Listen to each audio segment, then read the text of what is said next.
Isang masayang pagbati po sa inyong lahat mga kaibigan at mga kababayan. Muli pong sumasa inyo ang programang ito ng Iglesia ni Cristo ang Suriin Natin. At tulad po ng dati, kami po ang inyong makakasama. Ako po ang kapatid na Israel Solano. At ako naman po ang kapatid na Gerson Guevara.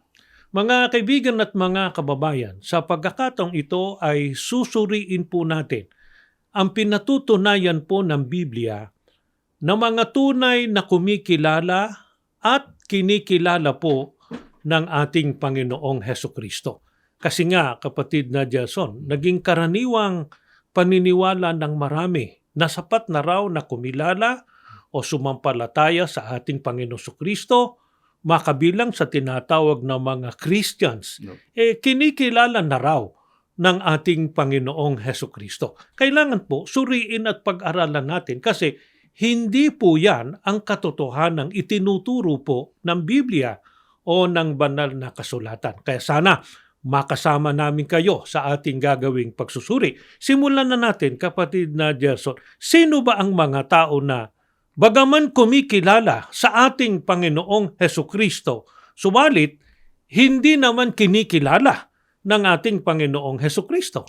Pakinggan po ninyo mga kaibigan ang nakatala dito po sa aklat ng Mateo sa 7, sa 22 hanggang 23. Ganito po ang pahayag. Marami ang magsasabi sa akin sa araw na yaon, Panginoon, Panginoon, hindi baga nagsipanghula kami sa iyong pangalan, at sa pangalan mo'y nangagpalayas kami ng mga demonyo, at sa pangalan mo'y nagsigawa kami ng maraming gawang makapangyarihan? At kung magkagayoy, ipahahayag ko sa kanila, kailan may hindi ko kayo nangakilala.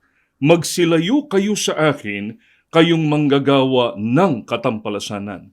Mga kaibigan, ito po ang katunayan na hindi po dahil sa ang tao kumikilala sa ating Panginoong Hesukristo, ay kinikilala na rin po sila ng ating Panginoong Hesukristo. Sana po napansin po ninyo sa mga talatang aming binasa, ang sabi nga, marami anya ang magsasabi sa akin sa araw na yaon, Panginoon, Panginoon. Sa makatuwid, kapatid na Israel, kinikilala po nila ang ating Panginoong Hesukristo. At ang totoo nga po, hindi lang sila basta kumikilala. Ang sabi pa nga po nila, nagsipanghula kami sa iyong pangalan, sa pangalan mo'y nangagpalayas kami ng mga demonyo, at sa pangalan mo'y nagsigawa kami ng maraming gawang makapangyarihan. Sa makatuwid, hindi lang po pala basta kumilala, ginamit pa po nila yung pangalan ng ating Panginoong Hesukristo. Pero bandang huli, hindi sila kinilala ng ating Panginoong Hesukristo bagkus ipinagtabuyan pa na ang katumbas lang noon hindi po maliligtas. Mga kaibigan at mga kababayan, tama lamang po na kumilala at sumampalataya tayo sa ating Panginoong Hesukristo. Kaya lang, mawawalan po ng halaga ang pagkilala natin o paglilingkod natin sa Panginoong Hesukristo kung hindi rin lang kikilalanin tayo o tatanggapin ng ating Panginoong Hesukristo, kundi ipagtatabuyan pa ng katumbas po. Hindi pagiging dapatin at ang hantungan pa ay kapahamakan. Pero bakit kaya ganon? Suriin natin, kapatid na Jason, bakit kaya hindi sila kinilala ng ating Panginoong Hesukristo bagamat kumilala sila sa ating Panginoong Hesukristo? Ang binasa po natin kanina, mga talatang 22 hanggang 23, pakinggan naman po ninyo ang nakatala sa talatang 21. Hindi ang bawat nagsasabi sa akin, Panginoon, Panginoon, ay papasok sa kaharian ng langit, kundi ang gumaganap ng kalooban ng aking Ama na nasa langit. Ito po pala ang dahilan, kapatid na Israel. Kaya kahit sila kumikilala sa ating Panginoong Hesukristo, hindi naman sila kinilala ng ating Panginoon. Kasi po, hindi po nila ginanap yung kalooban po ng ating Panginoong Diyos. Sa madaling salita, ang mahalaga po at kailangang matiyak ng tao sa pagkilala niya sa ating Panginoong Hesukristo, dapat nagawa po niya kung ano ang kalooban ng Ama na nasa langit. Yun po ang hinahanap kasi ng ating Panginoong Hesukristo. Pinatutunayan lamang po na hindi lahat ng kumikilala at di umano'y mga Christians, kinikilala na po ng ating Panginoong Hesukristo. Hindi po. Kailangan po magawa muna ng tao kung ano ang kalooban ng Ama na nasa langit. Sana mapansin po ninyo, mga kaibigan at mga kababayan, ito sana ang magawa natin sa pagkilala at pananampalataya natin sa Panginoong Hesukristo. Gawin kung ano po ang kalooban ng Ama. Yan ngayon ang suriin natin at ipaglingkod natin sa ating mga kababayan, kapatid na Johnson. Opo. Ano ba ang kalooban ng Ama na dapat na magawa ng tao? Si Apostol Pablo po ang sasagot sa atin. Ganito po ang nakatala sa Aklat ng Efeso sa 1:9 hanggang 10. At ipinakilala niya sa atin ang hiwaga ng kanyang kalooban, ayon sa kanyang kaluguran na kanyang itinakda kay Kristo, upang isakatuparan sa takdang panahon, upang tipunin ang lahat ng bagay sa langit at sa lupa, at ipailalim sa isang Pangulo na walang iba kundi si Kristo. Mga kaibigan, ito po ang kalooban ng ating Panginoon Diyos. Gaya po ng itinuro ni Apostol Pablo na ang lahat ng mga bagay o lahat po ng tao ay ipailalim sa isang Pangulo na walang iba kundi ang ating Panginoong At Hesukristo. yan ay sa pamamagitan ng kailangang matipon ng lahat, Opo. di ba? Sa ating Panginoong Hesukristo. Yan po ang kalooban ng Ama na dapat na magawa po ng tao para kilalanin po ng ating Panginoong Hesukristo ang ginagawang paglilingkod at huwag siyang mapahamak. Makapasok siya sa kaharian ng langit. Opo. Pero ang tanong, paano matitipon ang lahat ng tao sa ating Panginoong Hesukristo? Ang sagot po mababasa naman natin dito po sa Aklat ng Roma sa 12:4 hanggang 5. Sapagkat kung paanong sa isang katawan ay mayroon tayong maraming mga sangkap, at ang lahat ng mga sangkap ay hindi pareho ang gawain, ay gayon din tayo na marami ay iisang katawan kay Kristo at mga sangkap na sama-sama sa isa't isa. Magagawa po ang kalooban ng ating Panginoong Diyos na ang lahat matipon sa ating Panginoong Hesukristo sa paraang ang tao po maging sangkap ng katawan ng ating Panginoong Hesukristo. Hindi lang basta naging sangkap siya. Opo. Sabi sa talata, sama-sama. Opo. Diba? Sama-samang sangkap po ng katawan ng ating Panginoong Hesukristo. Di po ba't pag sinabing sama-sama, anong katumbas lamang po noon? Natitipon. Kaya dapat matipon o magsama-samang sangkap o kaanib po ng katawan po ng ating Panginoong Hesukristo. Ang tanong, alin po ba yung katawan na tinutukoy? Sa Kolosas 1:18 ay ganito po ang paliwanag sa atin. At siya ang ulo ng katawan sa makatwid bagay ng iglesia. Ang katawan po, mga kaibigan, walang iba kundi ang iglesia. Sa makatwid, kapatid na Israel, ang kalooban po pala ng ating Panginoong Diyos, ang lahat ng tao matipon sa ating Panginoong Hesukristo, maging kaanib sa katawan ng ating Panginoong Hesukristo, o maging kaanib sa iglesia. Pero aling iglesia ang tinutukoy? Hindi po tayong sasagot niyan, kapatid na Israel. Biblia pa rin po ang ating babasahin. Dito po sa Roma 16 at 16. Magbatian kayo ng banal na halik. Lahat ng iglesia ni Kristo ay bumabati sa inyo. Mga kaibigan, ang iglesia po na dapat aniban ng tao ay ang iglesia ni Kristo. Kaya mga kaibigan at mga kababayan, ang pinatutunayan po ng Biblia na mga tunay na kumikilala sa ating Panginoong Hesukristo na kikilalanin ng ating Panginoong Hesukristo ay ang mga nasa loob po ng tunay na iglesia ni Kristo. Bakit po? Sapagkat sila po ang gumawa o sumunod ng kalooban ng Ama na siyang hinahanap po ng ating Panginoong Hesukristo. Ang kalooban po ng Ama, matipon ng lahat sa ating Panginoong Hesukristo. Kaya nga isinugo ng ating Panginoon Diyos ang ating Panginoong Hesukristo. Para po matipon sa ating Panginoong Hesukristo, dapat magsama-samang sangkap ng kanyang katawan na ang katumbas kaanib po ng kanyang iglesia, na ang iglesia pong tinutukoy, walang iba kundi ang iglesia ni Kristo. Sa makatwid, ang pag-iiglesia ni Kristo po, pag-anib po sa iglesia ni Kristo, kalooban po ng Ama.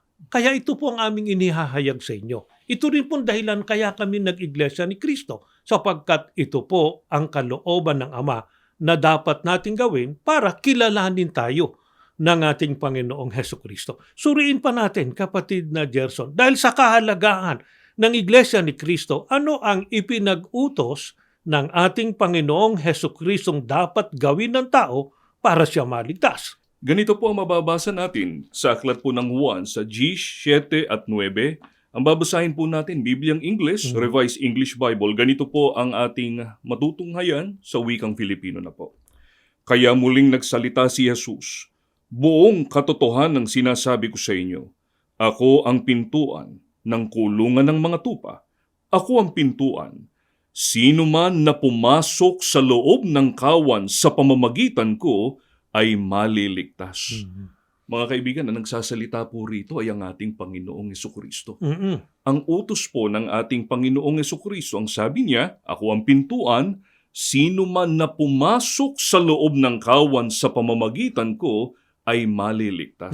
So mga kapatid, ang tao upang maligtas, kailangang pumasok po sa loob ng kawan. Napakahalaga po mga kaibigan ng utos na ito ng ating Panginoong Hesukristo sapagkat may kinalaman po ito sa ikapagtatamo ng tao ng kaligtasan. Dito rin mapatutunayan nating tunay tayong kumikilala sa ating Panginoong Hesukristo sapagkat sinusunod natin kung ano yung utos niya para sa kapakanan ng ating kaligtasan. Paano kung sabihin ng iba, kapatid na Jason, sumasampalataya naman kami, kumikilala naman kami, hindi na namin kailangan pang pumasok sa Kanya, basta't tinanggap na namin siya. At saka yung iba, sabi pa nga basta sumasampalataya lang, tanggapin siya bilang pansariling tagapagligtas, sapat na. Ano sinasabi ng Biblia tungkol sa mga gayon ng idinadahilan at sinasabi? Pakinggan po ninyo ang sagot mismo ng ating Panginoong Hesukristo. Ganito po ang nakatala sa Juan, sa Gs 26 hanggang 27. Ganito po ang ating mababasa. Datapwat hindi kayo nagsisampalataya, sapagkat hindi kayo sa aking mga tupa. Dinirinig ng aking mga tupa ang aking tinig, at sila'y aking nakikilala, at sila'y nagsisisunod sa akin. Mga kaibigan, ito po ang sagot ng ating Panginoong Hesukristo. Ang sabi po niya, hindi kayo anya nagsisampalataya, sapagkat hindi kayo sa aking mga tupa. Pansinin po natin, ang sabi pa ng ating Panginoong Hesukristo, dinirinig ng aking mga tupa ang aking tinig. Kaya kailangang sundin po yung ipinag-utos ng ating Panginoong Hesukristo. Dinggin yung tinig ng ating Panginoong Hesukristo. Ang sabi nga po niya, kailangang pumasok sa kawan upang maligtas. Kaya sino mang magsasabi po na hindi na kailangan pong pumasok sa kawan, hindi na kailangan maging kaanib pa sa Iglesia ni Kristo, sapat na po ang sumampalataya lang maliligtas na, ang gayon ay kasinungalingan. Labag po sa itinuturo ng Biblia. At napakaliwanag nga ng pahayag ng Panginoong Hesukristo Hindi anya kayo nagsisampalataya sa akin sapagkat hindi kayo sa aking mga tupa. Di ba? Maaring ang paniniwala nila, sumasampalataya sila, kumikilala sila. Pero hindi naman sila kinikilala ng ating Panginoong Hesukristo. Kasi sabi ni Kristo, hindi naman kayo aking mga tupa. Kasi nga, hindi sumunod doon sa ipinag-uutos niya. At yan, tiniyak ng Panginoong Hesukristo na yung kanyang tunay na mga tupa, sabi ng Panginoong Hesukristo, sila'y aking nakikilala at sila'y nagsisisunod sa akin. Paano pa pinatunayan ng ating Panginoong Hesukristo kung sino ang kanyang tunay na mga tupa? Ganito naman po ang mababasa natin sa Juan Gs talatang 14 naman po ay ganitong pahayag. Ako ang mabuting pastol. Kilala ko ang aking mga tupa, at ako'y kilala nila. Ito po ang katunayan, kapatid na Israel. Ang kikilalanin po ng ating Panginoong Hesukristo, yung kanyang mga tupa. At kung babalikan po natin yung talatang binasa natin kanina, yung mga tupa po ng ating Panginoong Hesukristo, sila yung nakinig sa tinig ng ating Panginoong Hesukristo na pumasok sa kawan. Katunayan, sumunod nga sila, di ba? Nakinig at sumunod sa itinuro ng ating Panginoong Hesukristo. Kasi nga ang banggit ng Panginoong Hesukristo, nakikilala ko sila at nagsisisunod sila sa akin. Paano natin makikilala ngayon? Yung mga tunay na kumikilala sa ating Panginoong Hesukristo, kinikilala ng Panginoong Hesukristo dahil sa nakinig at sumunod sa ipinag-utos niya. Saan sila naroroon? Sa Juan 16 ay ganito po ang ating mababasa. At meron akong ibang mga tupa na hindi sa kulungang ito. Sila'y kailangan din namang dalhin ko, at kanilang diringgin ang aking tinig, at sila'y magiging isang kawan, at magkakaroon ng isang pastor. Mga kaibigan, ang mga nakinig po sa tinig ng ating Panginoong Hesukristo, sila po ay matatagpuan sa isang kawan. Ang tanong, alin ang tinutukoy na kawan na naroon ang mga kinikilala ng ating Panginoong Hesukristo na kanyang mga tupa? Sa Gawa 20:28, ganito po ang ating mababasa mula po sa Bibliang isinalin ni Ginoong George M. Lamsa sa pagkakasalin po sa ating wika, ganito po ang nakatala. Ingatan ninyo kung gayon ang inyong sarili at ang buong kawan.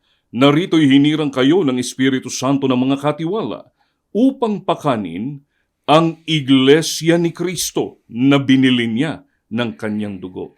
Ang kawan po, mga kaibigan, walang iba kundi ang Iglesia ni Kristo. Pinatutunayan lamang na sumunod sila sa ipinag-utos ng ating Panginoong Hesukristo na nakasulat sa Juan 19, na sabi ng Panginoong Hesukristo, sino mang pumasok sa loob ng kawan sa pamamagitan ko ay maliligtas. Kaya nga kinikilala ng ating Panginoong Hesukristo kasi po nakinig sa kanyang tinig at sumunod sa kanya. Ang katunayan, pumasok sila sa loob ng kawan. Ang kawan po na tinutukoy ay ang Iglesia ni Kristo. Ito rin po ang iglesyang binili o tinubos ng dugo ng ating Panginoong Hesukristo. Kaya dito po may kapatawaran sa nagawang kasalanan at may karapatan ng tao sa tunay na paglilingkod at pagsamba sa ating Panginoon Diyos. Kaya po, inaanyayahan namin kayo sa Iglesia ni Kristo sapagkat dito po mapatutunayan natin tayo ang mga tunay na kumikilala sa ating Panginoon Kristo na kanyang kikilalanin at mayroong pag-asa sa pagtatamo ng pangakong kaligtasan. Maraming salamat po sa inyong pagsubaybay at bago tayo matapos, tayo po muna ay mananalangin. Panginoon po naming Diyos, Opo. maraming salamat po sa iyo. Ibinigay po sa amin ang magandang pagkakataon upang mahayag ang iyong mga banal na katotohanan. Amen. Sa pamamagitan po ng programang ito, muling nagliwanag ang kahalagahan ng Iglesia ni Kristo Amen. na ang iyong kalooban ng tao upang maligtas ay kailangang maging kaanib sa loob ng tunay na Iglesia. Amen. Hinihiling po namin sa iyo, aming Ama, lahat nawa ng maaabot po ng programang ito, mabuksan ang kanilang mga puso't isipan. Amen. Makasama po namin sa loob ng tunay na Iglesia ni Kristo. Makasama namin sa tunay na paglilingkod po sa iyo Amen. at sa pagmamana ng tunay na buhay na walang hanggan. Amen. Panginoon po naming Hesukristo, ipamagitan po kami sa ating Ama. Ilapit po ang aming mga panalangin at lagi nawang dagdagan ang aming pananampalataya. Amen. Ama, sa muli po naming pagtawag sa iyo, higit sa amin ingatan po ang tagapamahalang pangkalahatan, kapatid na Eduardo Manalo, at maging ang pangalawang tagapamahalang pangkalahatan, ang kapatid na Angelo Eranio Manalo. Amen. Ang lahat buong galang na po naming hinihiling sa tanging pangalan po ng aming Panginoong Hesukristo. Amen. Sumain niyo po ang mensahe ng ating palatuntunan sa araw na ito. Maraming salamat po sa inyong pagsubaybay. Hanggang sa muli, sumaatin nawang lagi ang mga biyaya ng ating dakilang Diyos.